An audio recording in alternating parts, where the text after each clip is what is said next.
What if the way you've been telling your life story reveals the secret to what is holding you back? Stories play an integral part in how we see not only ourselves, but the whole world. Stories are more than just an important part of communication. They also reveal hidden aspects of our inner talk, which can either support us or end up holding us back from the very things we want most in life, without us even realizing it. Join author, mindset coach, and award-winning singer-songwriter Carrie Rowan on her show, Look for the Good, every Monday at 5 a.m. and 5 p.m. when she shares nuggets of wisdom from her internationally best-selling book, Tell a New Story, 5 Simple Steps to Release Your Negative Stories and Bring Joy to Your Life. Carrie's powerful stories and compelling guests will empower you to change how you look at your own life while giving you some powerful tools and tips you can use every day to help you feel better and move yourself closer to the life you've been longing to live.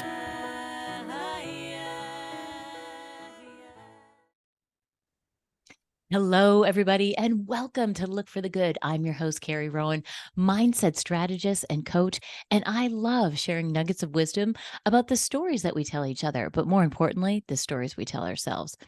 And you can join me and my special guests as we share our personal stories of strength and triumph every week here on Dreamvisions7Radio Network. You can listen online on your mobile device, in your car, or ask Alexa to play Dreamvision 7 Radio. And you can tune in every Monday at 5 a.m. and 5 p.m. to get real stories and real tips on how to turn your story and your life around. And evolve with us as we unite humankind with universal love. And thank you, everybody, for joining us again this week. I'm super excited to introduce you to Irina. Hello, she's waiting in the wings. And it's going to be a great show. You know, we love talking about all things story. We always talk about stories, and my book is called Tell a New Story, right? So we love to dig in and find out what people's stories are, because everybody that's been in this world for any period of time has great stories to share. And when we share our deepest stories, you know, the ones that we thought we would never be able to tell people about, they actually end up being the very thing that turn our life around, right? Our comeback story, our turnaround story. And so I'm going to introduce Irina because she's got such an interesting bio. It's really cool. So listen to her background. So Irina Mihaela, she's a former nuclear engineering manager, okay, turned executive coach. She helps CEOs elevate their purpose, peace, and overall profit so they can keep growing their companies while maintaining their well-being. I just love that. She is also the author of Entrepreneur Enlightenment, a guide to establish your purpose-driven business, teaching how to combine practical business strategies with spirituality and love and create a thriving business. And the interesting thing that's not on here that I just wanted to mention is that Irina and I went to the same coaching institute, which is so cool. It's so interesting, right, Irina? We found that out in our last chat. Robbins Madanis, yes. Yes, Robin Madonna's training. So not everybody has that training. It's very, very specific. And I absolutely loved it. I couldn't get enough of it. Of course, I love Tony Robbins. Chloe Madonna's too, who's like the mother of family therapy, was in there. I just felt so honored to be part of that group. Same here. I felt a huge shift in my life and in my awareness and where we come from and where we're going to. Right? Yeah, it was so in-depth. I love that. I could go back and do it all again because you learn so much every time you revisit all that stuff. So it's really, really powerful. So welcome to the show, Irina. It's so nice. We also have a commonality because we're in the same mastermind group, which is amazing, with a bunch of really high-powered people, entrepreneurs like us, right? So today we're going to talk about a lot of different things, but I love the story that you shared about, you know, you've got all these incredible titles and all these amazing things that you did, and you were at the top of your game. You had accomplished so much. You were like the best in class of what you did. And then you decided to leave your career. That must have been really hard.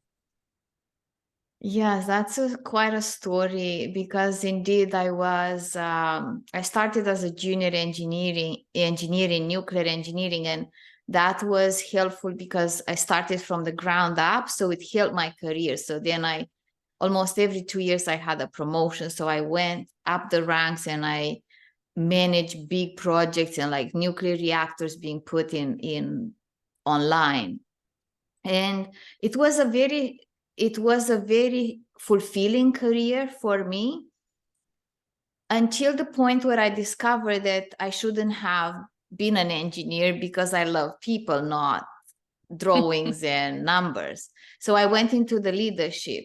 And in the leadership, I had to do my technical role, but I had to do the career development. And that was really, really what I loved. And it is unlikely in an engineering company, it was a huge company, that people put so much effort into developing the career path. But that was my passion. But was only 25% of what I was supposed to do in my job. So I thought, like, what if I can do this 100% of the time?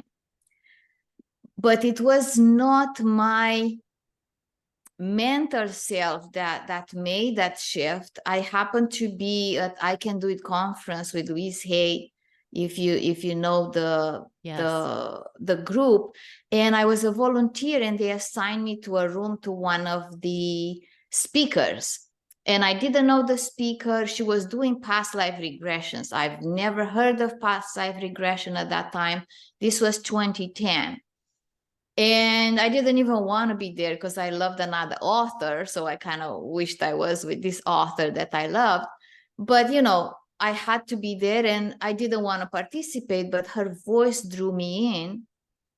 And it put me into a past life. I don't know, you believe, you don't believe, it's not even important who believes what. But in that meditation, I was a different person. Like, even my face, I felt change. I was a man, a warrior on a horse, and I was fighting in a battle, and I was so good at what I was doing. But then when I looked around, everybody was dead, including the people I loved. Whoa. So as we progressed through the meditation, the message that I received was, if I keep fighting, everybody is not serving anyone, and I will die alone, because that's what happened in that life. And the meditation continued, and I heard that my name, Irina, means peace in Greek. And I researched it. It comes from the Greek goddess of peace. So in my corporate career, because I had that fight to survive upbringing, I was fighting for everything, fighting for projects, fighting for budgets, fighting for people, fighting. That was like, and the nature of the industry, like the nature, I was not the only one. That was the nature of it. So then I came to the awareness that if I continue that, I'm going to crash and burn. In 2010, not knowing what's happening, I started the training with Tony Robbins. Wow. Without knowing that I would change careers. I was a manager, and to director level, and I loved people, and I loved that. So I registered for coach training without knowing that I will actually do that for a living. That's so cool. So when that awareness came to me that I'm doing my life wrong with the fight to survive, and then combined with my passion for career development and also the brink of a burnout, I decided, and also something happened in the company sold, so something kind of everything kind of came to that conclusion that it's time for me to move on. And I did. And I remember I went to the interview to apply back for my job, because as the company sold, you had to apply back for the job. And I went without the resume, and they said, we haven't received your resume. And I said, because I'm not applying for the job. And there was an older gentleman that was counseling me, like, are you sure, like, you know what you're doing?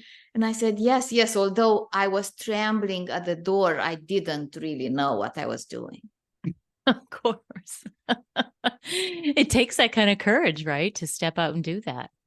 Yeah, or craziness. I think it's a combination of both, actually.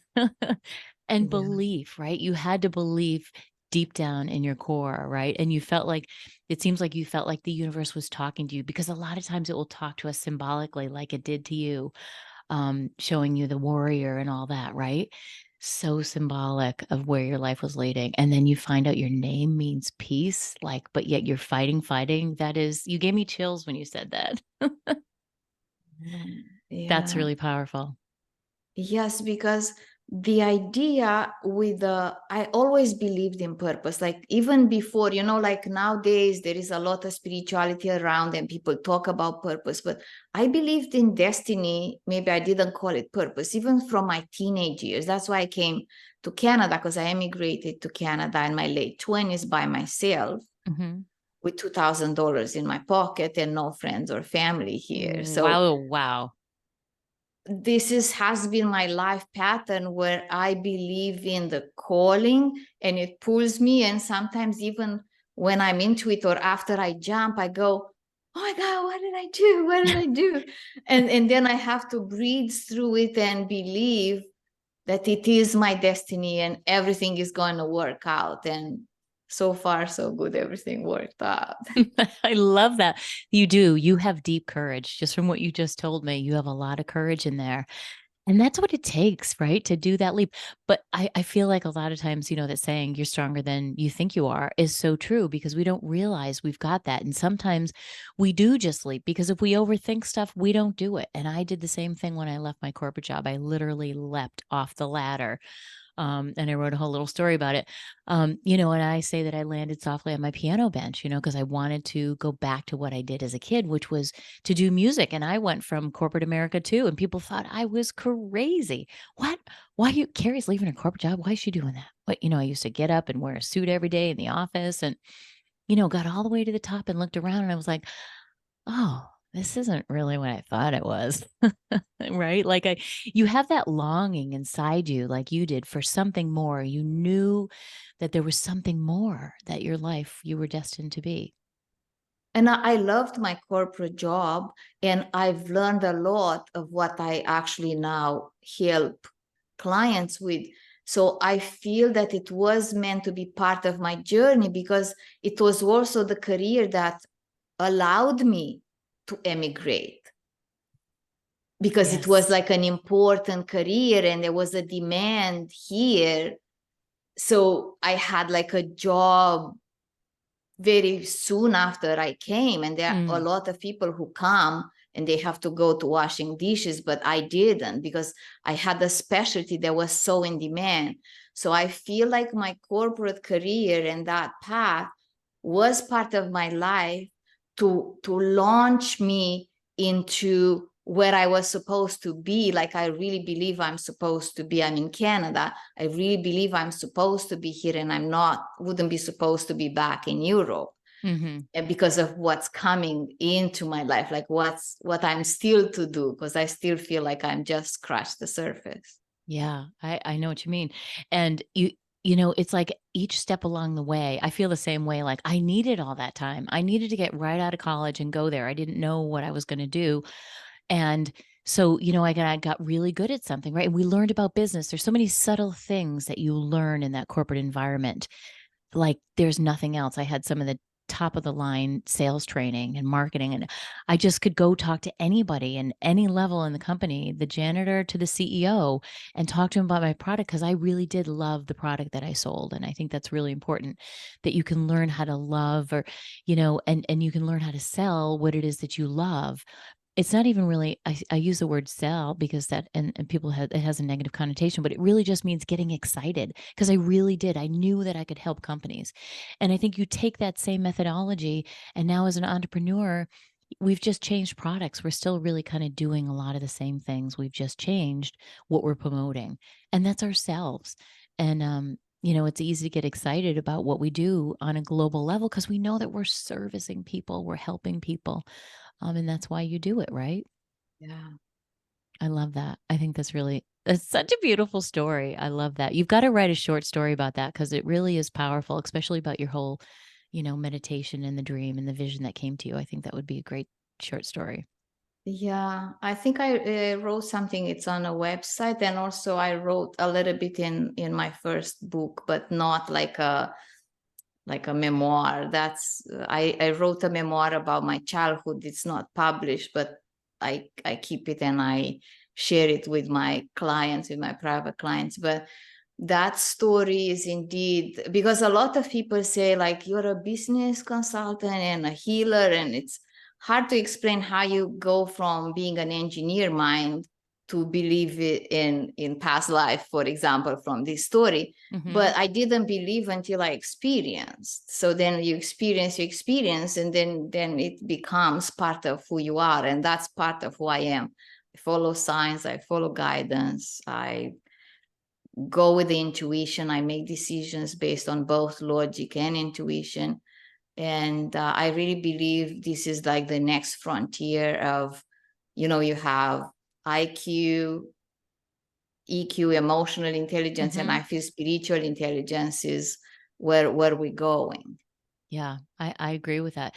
And a lot of it is based on laws, right? The laws of the universe, right? They're ancient laws that people have followed for many, many years. And so I love, because I very much so combine the same things in my business, right? I very much believe in the universe and the laws of the universe, and also, logical thing. It's just a mix between the two, but I'm a very creative right brain person too.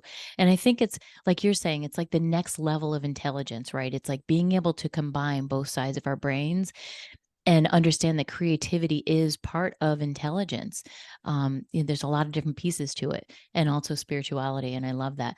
So tell me how, I just love where you're headed with this. And we just have a couple minutes before we're going to break, but just start to tell me a little bit about how is that for a business person? Like if you're talking to business people who are so much more left-brained, here's what we got to do. Here's our goals. Here's when we need to accomplish it. Here's our timeline. It's a very linear process. How do you get them to step more into the creative side of things?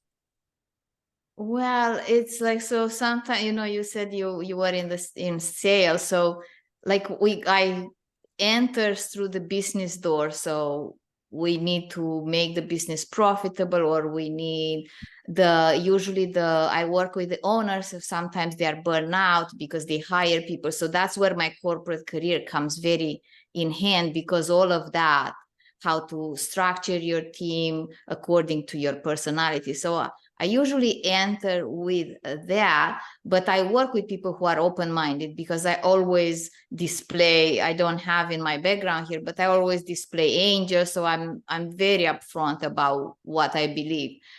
And then let's say when we have to make a decision, and I work with kind, loving people. So for example, one client had someone like a very high up in their company. I think it was the CFO or someone like really the top line. And for 3 years, it was a struggle. Like they didn't gel. So this person, my client, felt like she pays this person for nothing for 3 years. And, it was in a firm, it's a lot of money in a sense. It's an investment. And she was so kind and loving. And what I explained to her, and this is one of the laws of the universe, is that if a relationship doesn't work, is not good for either person. So if she let that person go, it was not that she would damage their life, because when we work in synergy, when we are meant to be together, it's a win-win. It cannot be any other way. And when we start to struggle, the struggle is in both ends.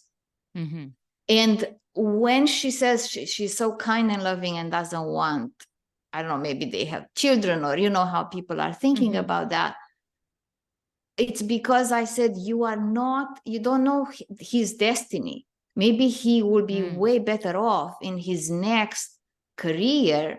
So I reframe that being loving doesn't mean staying in a relationship that doesn't work. Beautiful.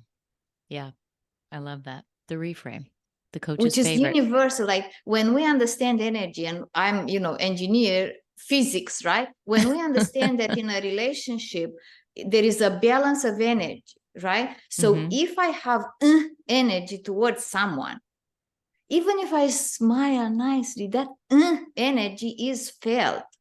So I'm not making a person a favor by smiling nice and keeping them on my team, but having that inner struggle, it's not happening, it's not producing what I feel I want.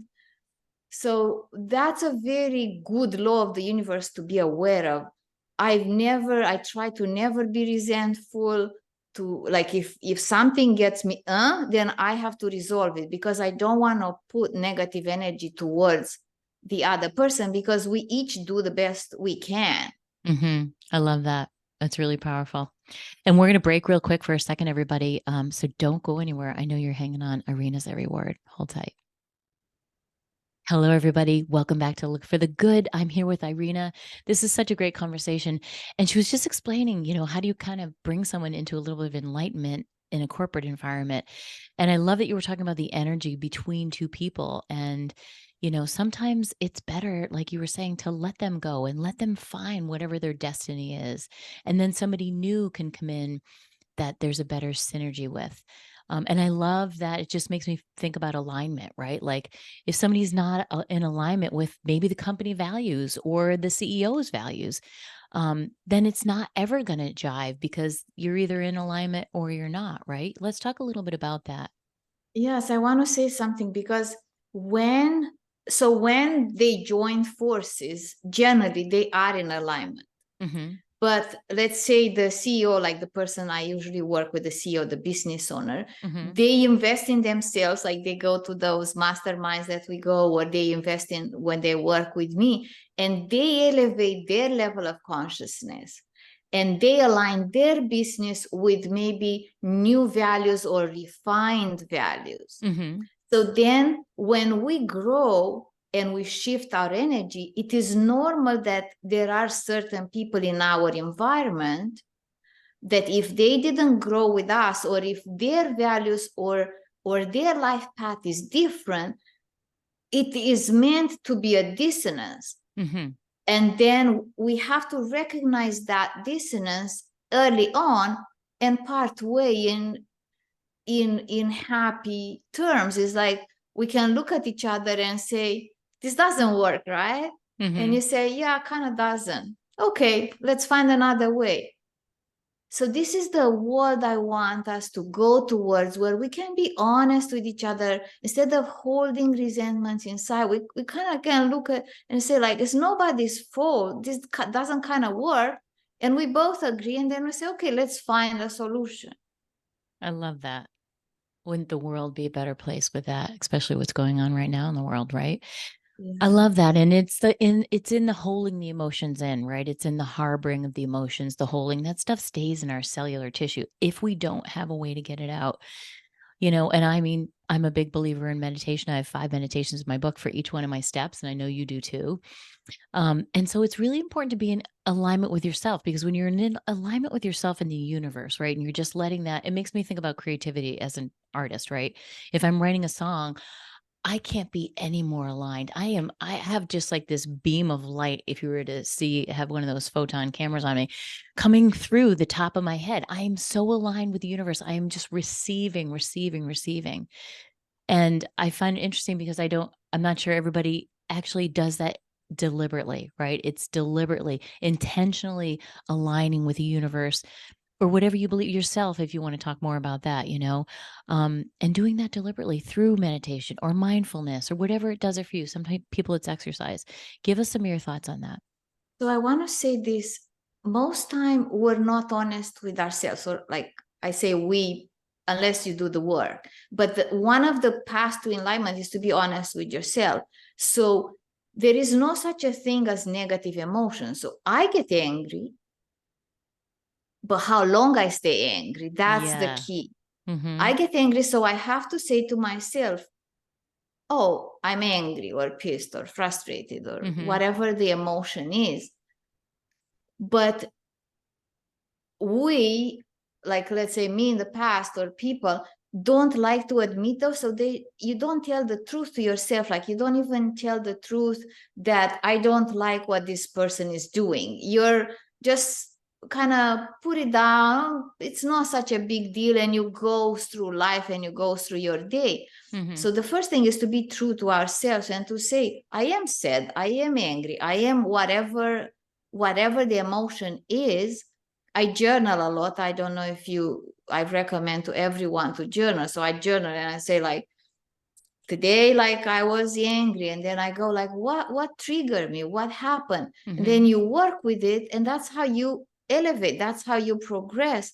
But when we go through life, and I did that in my corporate career, and put everything, stuff it inside, and you say, but you can see that your voice is like that, almost like somebody is squeezing you. That's what leads to burnout. So the first and foremost, we have to come home to ourselves and to give ourselves permission to feel or be cranky or whatever we are.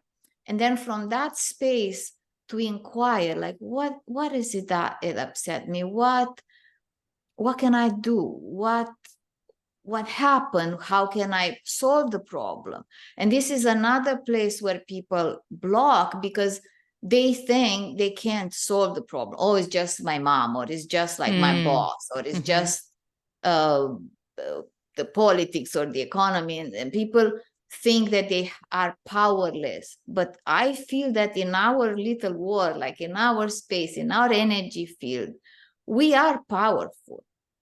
Yes, there is the environment, but if we can create a powerful bubble around us where we feel we know who we are and we know what we feel, and we know we can make decisions, that expands our energy field, and that makes us more powerful. Absolutely. I love that. And when we know we have that choice, right? We have that choice. Do I want to believe the storyline, believe myself, talk myself out of my feelings? Oh, I'll just watch some Netflix and stuff it down. Whatever you do, whatever your Or flavor eat of popcorn. yeah, Or what. right, whatever your flavor of numbing is. And then I love that when we can really bring it inside, because if you think about it, it's such an externally faced world. We are being pulled. Our attention is being pulled more than ever with social media, phone, everything. We've got a computer basically at our hip all day long. So it's more important than ever. And especially for this younger generation, I feel like I'm constantly trying to teach this to my kids still, even though they're in their 20s. You've got to take that time. You got to just say, hold it. I'm on overwhelm here. I need to spend some time inside, and take a look at that. What is it that I'm feeling? Oh, it's anger. It's this, it's resentment. I'm pissed off. I don't like my job, whatever it is. And that's okay. We don't have to, make it okay. It's okay to just say that I feel that way. And emotions are meant to pass through us. We're not meant to hold on to them, just like animals in the wild, like you said. It's okay to be scared and run away because the gazelle is being chased by a lion. But the gazelle, 10 minutes later, can be back in the grass grazing like nothing ever happened. That's where people bump into trouble. Wouldn't you agree? Yes, I agree. That's why meditation and coming back. And it doesn't have to be, I know some people that don't used to meditate, they go like, oh, I can't meditate. But the idea is to sit with yourself, not to do something, just to sit with yourself, even if you're have the thoughts, but to observe the thoughts. So it's not like you have to be a monk and like mudras and mantras and all that. Like just being with yourself and asking yourself, how do you feel? Yeah, what's really going on? Am I really okay? All those little things. And I love what you just said, because I can't even tell you how many clients say, I can't meditate. I'm no good at it. Nobody's really good at it. It's just, you just do it. You just do it. And each time you do it, you find something else out about yourself and you go deeper. And, studies show I love Dr. Joe's work too, how they're constantly tracking everybody and they're putting electrodes on people's brains and they're watching what happens when they meditate. And a lot of times when the people come out of that meditation, they'll say, oh gosh, I didn't really get that deep. I had all these thoughts that were bothering me. And I'm sorry, because we're looking here at your EEG and it's showing us something completely different. It's showing us that your brain was actually deeper than ever. So you're really getting more out of it than you think you are. It's just the practice of doing it. It's a practice like anything else, like yoga or journaling. I love journaling. And I think that's a really great practice to have because it's meditative in and of itself. Yes. Yeah. And to give yourself that grace, like that space, to give yourself that kindness, to be with yourself. Like, I think it's just absolutely a must, like that, to give yourself that space. It is. And I love what you said. When you don't, that's what leads to burnout. It's not having that time. It's not carving it out. Like, putting it in your schedule. Here's when I'm going to meditate, and it's non-negotiable, right? It's like I tell people to set up a non-negotiable morning routine. It's non-negotiable, meaning non-negotiable even to yourself. So you can't get out of it. You just have it on the schedule. You just do it. It's part of your practice. I do it in the morning, and if I have an early start, I usually don't, I keep my day, but there are days when I have an early start, I do it short. Like I still do everything in my morning routine, but like in shorter amounts. I like it. Yeah. You just shorten it up. Absolutely. But it makes a difference. It gives you that wave of calm that you can call on. It's like taking yoga off the mat, as they say. Same thing with meditation. You have this wave of calm that now lives inside of you, and you can access it. And things that used to bother you don't really bother you as much. Things that would trigger you, right? Your knee-jerk reaction. You have that split second between that subconscious that wants to react, which is a half a second faster than the conscious mind, to be like, oh, wait a second. That's not the choice I want to make. I'd like to respond this way. Yeah. And that's how you change the story. That's the theme of the podcast. That's how you are able to change the story, because I love the Socrates. I think he said an unexamined life is not worth living. And when we sit down with ourselves and examine what happens, then we can choose the story we tell. Oh, now you're talking my language. I love that. It's so true. And without that second to decide, do I really want to tell that old disempowering story to myself or somebody else? Or do I want to create something new? Hey, maybe that can be a possibility. Maybe I don't have to believe all the stuff out there, and I can formulate my own new beliefs about myself and what's possible and what I'm capable and all those really cool things.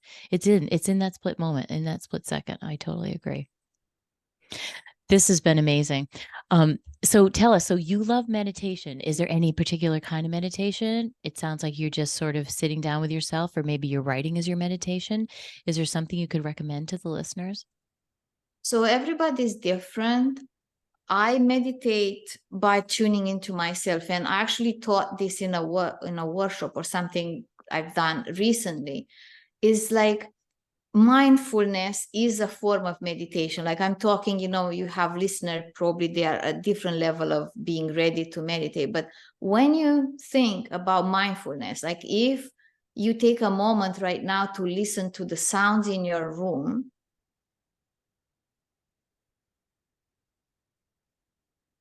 you will hear different sounds than when we were talking.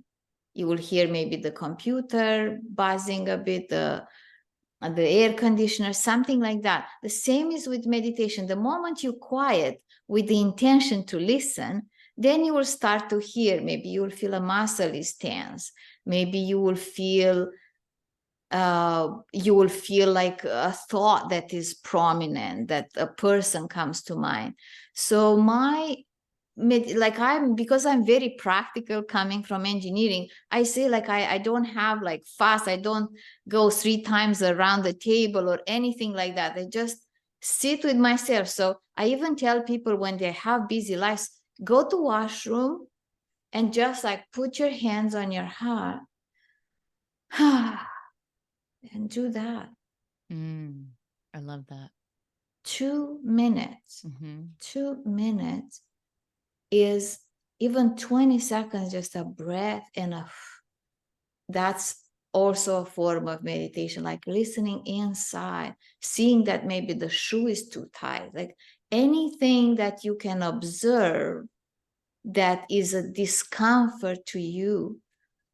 Because meditation is we become like we want to not be constrained in our body. We become somewhere in the energy field.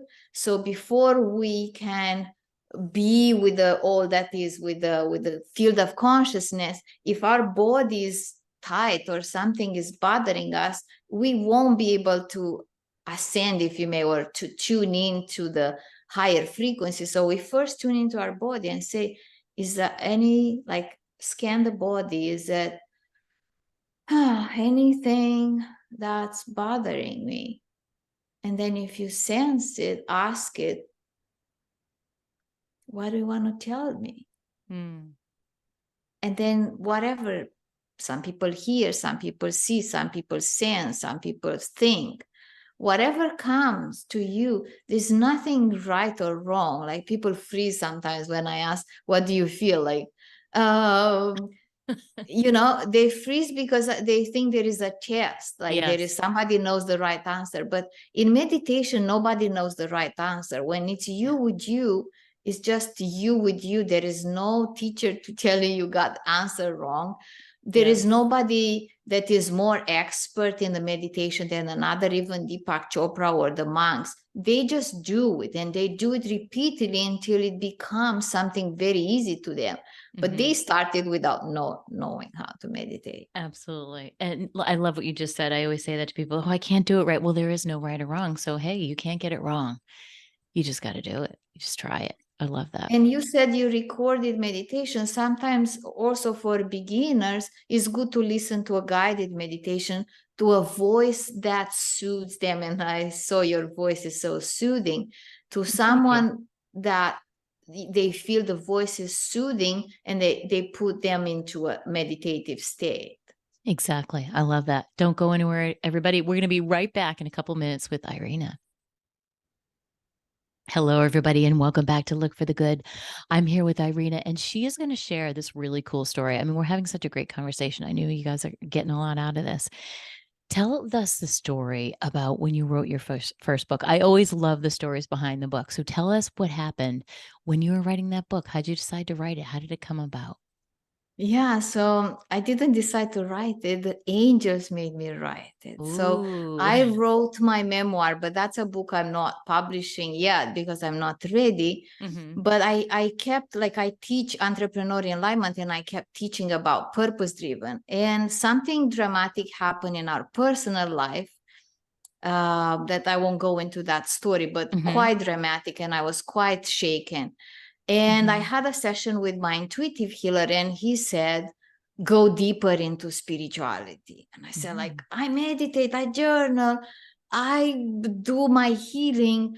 How much deeper to go? Like, I just couldn't see. And I was a bit pissed because, it's part of my nature because I'm a type A personality, So I went, okay. I said, God, universe, you want me to go deeper? You have to show me something that I know it's you, that is going to knock my socks off, kind of thing. I love it. So not very, maybe a week or two passed, and I had the feeling to do a Facebook Live. This was many years ago when Facebook Live was a thing. Every day. And I was thinking, like, okay, I do it every day, and I pull the card, an angel card. So I did that for about 2 weeks. And then at the end of those 2 weeks, I get a phone call. And I get a radio producer and said, we selected you to do this radio show, and we believe that you have it, and stuff like that. So when we signed the deal was 11/11. Wow. And they needed 8 weeks to produce the materials. So when we counted, the radio show will start on 1st January 11 at 11 a.m. That's cool. And it was something on a full moon or something. So I knew that was sent to me. Now I had to overcome myself because I speak with an accent. Now I'm comfortable, but this was like many years ago when I was thinking, because, on a camera, I smile nicely and I think I can get away, but on the radio, it's just the accent. So I did the show for a while, and then I couldn't do it anymore because it was just very tiring, on top of my business, on top of that. So I thought, like, why did I need a show? Because I needed to write a book. So basically because I'm a teacher, so I took all the segments, all the radio show, I transcribed them, and that's how the book came. Because I'm a talker, I'm not like stay at the keyboard and type. So the universe totally tricked me into writing this book through the radio show, because I would have never, ever considered writing it. Really? I love that. I think you're giving a lot of people who have had this book idea in their head a lot of really cool ideas right now. That is an idea that was way before its time. Yes. And because I'm a teacher, every episode I taught, and I would take Q&As, and even Q&As are some questions from the audience are in the book, which is really cool because it's like a real life example, and they were not planted. They were like real Q&As. So then how many chapters, I think there are 11, and then I read that it's a good book has 11 chapters or something like that. But it's totally happened for me, like it totally pushed me into that, and it was orchestrated by something that I couldn't foresee myself. And and that's why I believe in purpose, because it's about purpose driven, and this is how I live my life. I was always kind of pulled into my next by the universe, angels, guides, whatever you want to call them, and I follow that lead, and it ends up good. I love that. I love that. And you really, because you took the time to tap in. So what would you say to somebody who's like, I don't really know what my purpose is. Maybe the kids are grown up and they're not really have that role anymore, and they're in a job that maybe is sort of sucking the life out of them, and they're not sure they're at this place in life, and they're not sure what their purpose is anymore. What do you think is an important next step for them? So you didn't know, but I have a free download for the book, and there is like the 7 questions about purpose. I love it. There are 7 questions that I ask because the purpose changes as our life changes. So one of the questions is about what is your life about right now? Because I believe, like someone who with young children, their purpose can be something that they can be around their children. Someone who's going into empty nesting, their purpose can change, because the universe, it always allows us to be a full expression of ourselves. And this is a very important aspect that I teach about purpose. The purpose doesn't ask us to sacrifice. That's interesting. We fulfill our purpose and the purpose also fulfills us. And that's why it depends on your life stage, your purpose may shift. So there are 7 questions there in the book, but they are also in the free download on my website. Okay, tell us where to go to your website. So it's entrepreneurenlightenment.com. You have to check the spelling because it's a funny spelling, but it's 2 English words. And then under the media page, there is the book, and underneath says get the free resources. Okay, so they can get that free. Yep, they can get that right on entrepreneurenlightenment.com, because it's radio. I'm going to spell it for you. It's the word. It's the word entrepreneurial. Entrepreneur, right? Just like a regular entrepreneur. ENTREPRENEUREN, like the word enlightenment. So entrepreneur enlightenment. She's showing it to you. If you're on video, you can listen to this on video.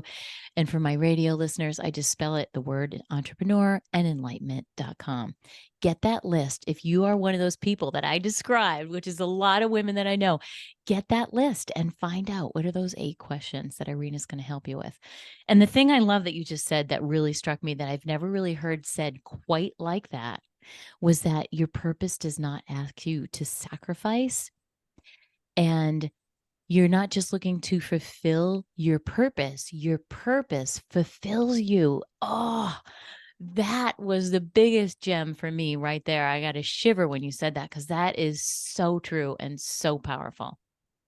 That's got to be like your tagline. Yes.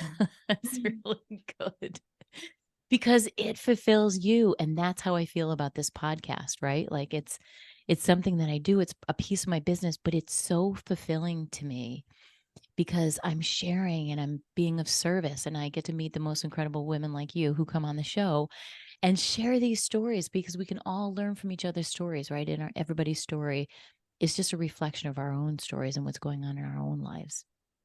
Yes. Yeah. So that's because that's where the self-love comes in, because that we're not supposed to sacrifice ourselves for a job or for a business.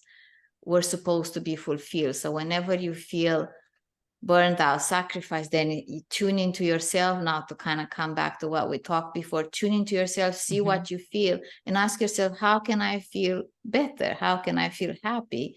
What would fulfill me at this stage of my life?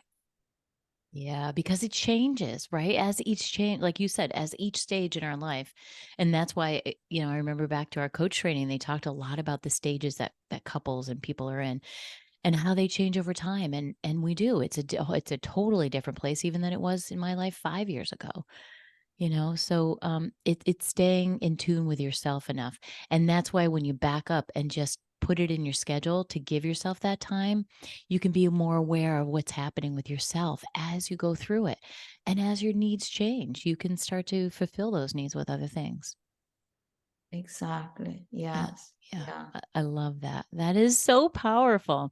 I just love this conversation. I think everybody's going to get a real lot out of it. And if there was one thing that you wanted to share with people about something else, I just love that purpose is your thing.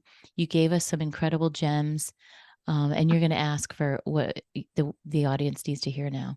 What do you think Yeah, it so is? I wanted to continue about the purpose because Mhm. also the purpose grows us. So I feel like the purpose is like the horizon. As we go towards it, it moves. And when we have this courage that you mentioned at the beginning to take the leap, to go to the next level, to go to the next calling of our purpose, we also have to grow ourselves. Like something that fulfills me now is to create a space with horses for youth. But Mm. I've never had horses and I was afraid of horses. So I feel and I see this vision with a purpose. And then I have to grow into that person who can fulfill the purpose. So that's what it's always win-win. Like the universe wins through us because we are offering ourselves, our unique selves to the world in service of the world. But we also benefit by growing to the next version of ourselves. Mm. And whenever I was to make a choice that needed courage, I always thought about was the opposite. Like I've never want to regret not having had done what I feel I was called to do. So the alternative for me of not becoming the person I meant to be is kind of more daunting than jumping and learning how to fly on the way down and hope I'm not crashing. So that's the message I want to say. If you keep growing, you're okay. As Goethe said, he who does not move forward goes backwards, right? And it's all about growing. That's what we're here to do. I love that, Irina. That is really beautiful. And I'm right there with you. The thought of not doing something, and they say when people get to the end of their lives, they're not on their deathbed talking about what they did. They talk about what they didn't do. And that's what studies reveal, right? And having regret, as Tony says, regret weighs a ton. Discipline weighs ounces, so it's finding that time for yourself every day to really tune in and ask yourself what it is that you want next out of your life. I think that's beautiful. It's been so amazing having you on today. I don't want it to end. Yes, it feels like we can talk forever because we have the same values and the same principles and awareness. And I hope your listeners too. Absolutely. They absolutely do. And I know they're hanging on your every word. This has been amazing. And so they can find out more about you at your website. I already told you guys before, it's entrepreneurenlightenment.com. And you'll find all this in the show notes as well. I'll have it on there, and where you can find her on Instagram as well. If you want to follow her and her incredible words of wisdom, thank you so much for coming on today and gracing the airways with your incredible insights. Oh, my pleasure. Right back at you. And thank you, everybody, for listening today on Look for the Good. And remember, it is never too late to live your best story. Be well, everyone.